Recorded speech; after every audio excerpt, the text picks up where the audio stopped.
Hello everyone, welcome back to my channel Liza's kitchen. আজ আমি আপনাদেরকে শেখাবো ক্যারামেল পুডিং বানানোর সঠিক রেসিপি। এটি একটি ভিন্ন স্বাদের রেসিপি হলেও বানানো যেমন সহজ, খেতেও হয় দুর্দান্ত। তাহলে আর দেরি না করে আপনাদেরকে দেখিয়ে দেব ক্যারামেল পুডিং বানানোর উপকরণগুলো।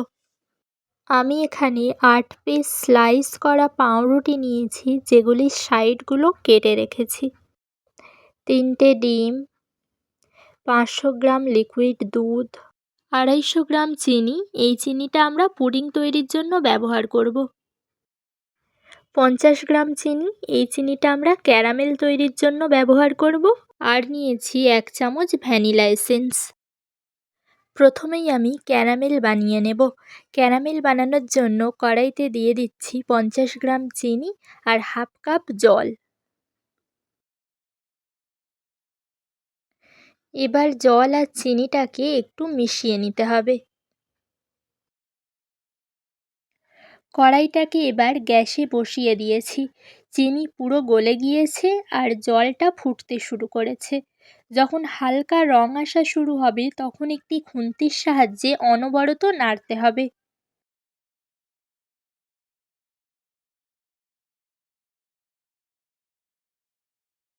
রংটা একটু লাল হয়ে এলে নামিয়ে নিতে হবে।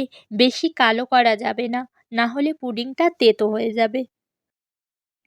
যে টিফিন কৌটোর মধ্যে পুডিংটা বসাবো সেটা নিয়ে নিলাম। ক্যারামেলটা এই টিফিন কৌটোর মধ্যে সঙ্গে সঙ্গে ঢেলে দিতে হবে। বেশি দেরি করলে ক্যারামেল জমে যাবে।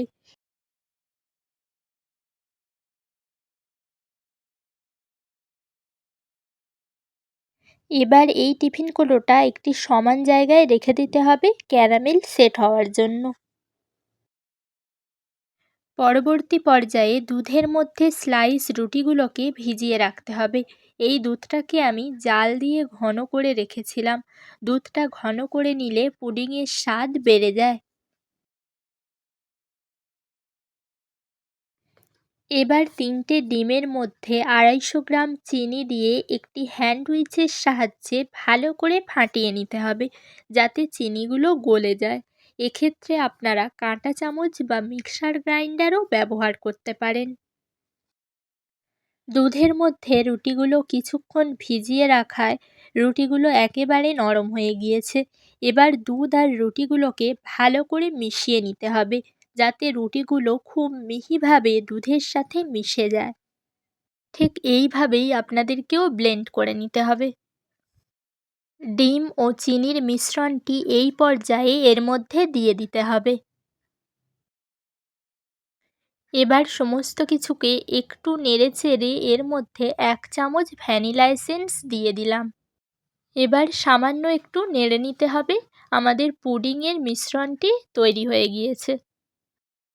যে টিফিন বক্সে ক্যারামেলটা সেট করেছিলাম সেটা নিয়ে নিলাম। এবার টিফিন বক্সের উপর একটি ছাঁকনি দিয়ে দিলাম। একটি ডাব্বুর সাহায্যে পুডিংয়ের মিশ্রণটি টিফিন বক্সের মধ্যে ছেঁকে দিয়ে দিচ্ছি।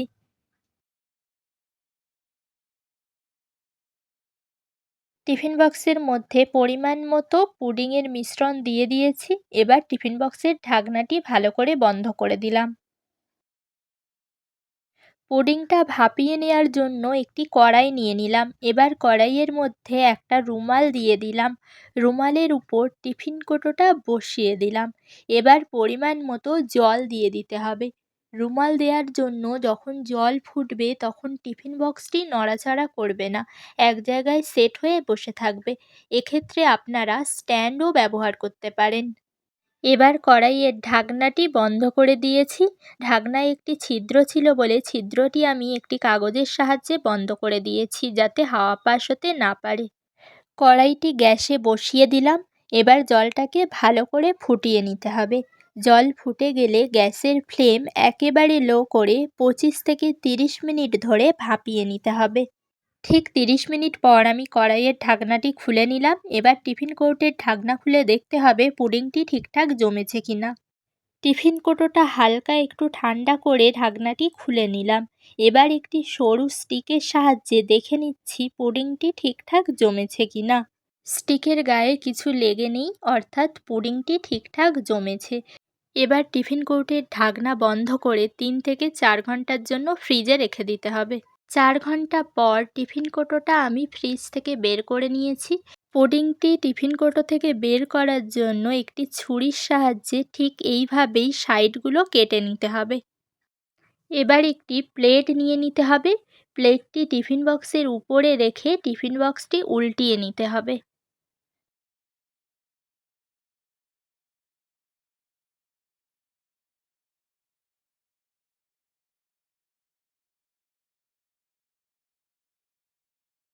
খুব সাবধানতার সাথে টিফিন বক্সটি ধীরে ধীরে তুলে নিতে হবে।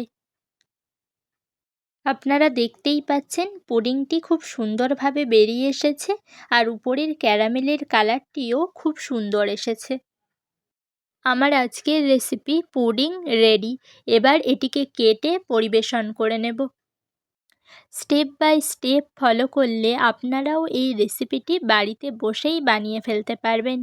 আমার আজকের রেসিপিটি আপনাদের কেমন লাগলো কমেন্ট করে অবশ্যই জানাবেন, আর আমার চ্যানেলটিকে সামনে এগিয়ে নিয়ে যেতে সাবস্ক্রাইব করে পাশে থাকবেন।